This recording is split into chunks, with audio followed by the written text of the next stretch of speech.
નમસ્કાર મિત્રો, મારી પીઆર ગુજરાતી ચેનલમાં તમારું સ્વાગત છે। ગુજરાતમાં હાર્ટ એટેકના બનાવો દિન પ્રતિદિન વધી રહ્યા છે। હાર્ટ એટેક શબ્દનો ઉપયોગ વારંવાર કરવો પડે અને એ પણ મોટાભાગે અજુગુતી ઘટનામાં હવે નાની ઉંમરે હૃદયના ધબકારા બંધ થઈ જાય છે। કોઈ વ્યક્તિ અચાનક ગીર નિંદ્રામાં પડી જાય છે। ગુજરાતના અનેક સ્થળોથી રોજ એવા કિસ્સા સામે આવી રહ્યા છે જેમાં યુવાન વય હૃદય થંભી ગયું હોય અને વ્યક્તિનું મૃત્યુ થયું હોય। કોઈ ક્રિકેટ રમતા રમતા બેભાન થઈ જાય છે તો કોઈ ઓફિસે કે કારખાનામાં કામ કરતા કરતા ઢળી જાય છે, જેનું કારણ તપાસીએ ત્યારે માલુમ પડે છે કે હૃદયરોગના અચાનક હુમલાથી આ મૃત્યુ થયું છે। ત્યારે વધુ એક ઘટના અમદાવાદથી સામે આવી છે। અમદાવાદમાં ક્રાઇમ બ્રાન્ચમાં ફરજ બજાવતા પોલીસ કર્મચારીનું હાર્ટ એટેકથી મોત થયું છે।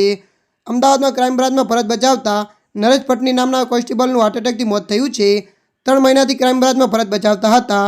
અગાઉ માધવપુરા પોલીસ સ્ટેશનમાં ફરજ બજાવતા હતા, જેઓનું હૃદય ધબકારા ચૂકી જતા મૃત્યુ થયું છે। ત્યારે મિત્રો હાલ માટે આટલું, મળીશું નવી અપડેટ સાથે। જો તમને અમારો વિડીયો પસંદ આવે લાઇક, શેર અને સબસ્ક્રાઇબ કરી નાખજો। ધન્યવાદ।